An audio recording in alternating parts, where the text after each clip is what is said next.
Welcome, dear brothers and sisters in Christ. Today, Saturday, February 22nd, 2025, we celebrate the feast of the chair of St. Peter, Apostle. This feast honors the mission and authority that Jesus entrusted to the Apostle Peter, serving as a foundation for the unity and guidance of the Church. As we gather to reflect on today's sacred scriptures, let us open our hearts to receive God's word with gratitude and reverence. In the name of Jesus, we begin our reading.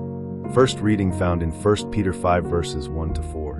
Beloved, I exhort the presbyters among you, as a fellow presbyter and witness to the sufferings of Christ, and one who has a share in the glory to be revealed. Tend the flock of God in your midst, overseeing not by constraint but willingly, as God would have it, not for shameful profit but eagerly. Do not lord it over those assigned to you, but be examples to the flock. And when the chief shepherd is revealed, you will receive the unfading crown of glory. The Lord is my shepherd, there is nothing I shall want. The Lord is my shepherd, I shall not want. In verdant pastures he gives me repose, beside restful waters he leads me, he refreshes my soul. The Lord is my shepherd, there is nothing I shall want. Even though I walk in the dark valley, I fear no evil. For you are at my side with your rod and your staff that give me courage. The Lord is my shepherd, there is nothing I shall want. You spread the table before me in the sight of my foes. You anoint my head with oil, my cup overflows. The Lord is my shepherd, there is nothing I shall want.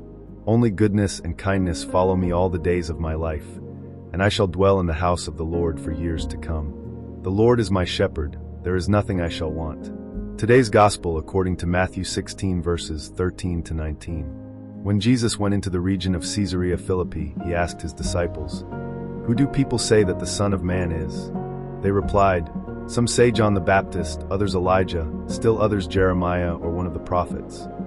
He said to them, "But who do you say that I am?" Simon Peter said in reply, "You are the Christ, the Son of the living God." Jesus said to him in reply, "Blessed are you, Simon son of Jonah, for flesh and blood has not revealed this to you, but my heavenly Father.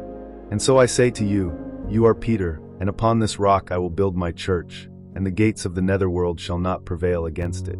I will give you the keys to the kingdom of heaven. Whatever you bind on earth shall be bound in heaven, and whatever you loose on earth shall be loosed in heaven." This concludes our biblical reading.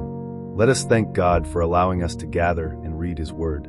Now a reflection. Today's Gospel presents a pivotal moment in which Jesus entrusts Peter with a foundational role in the church.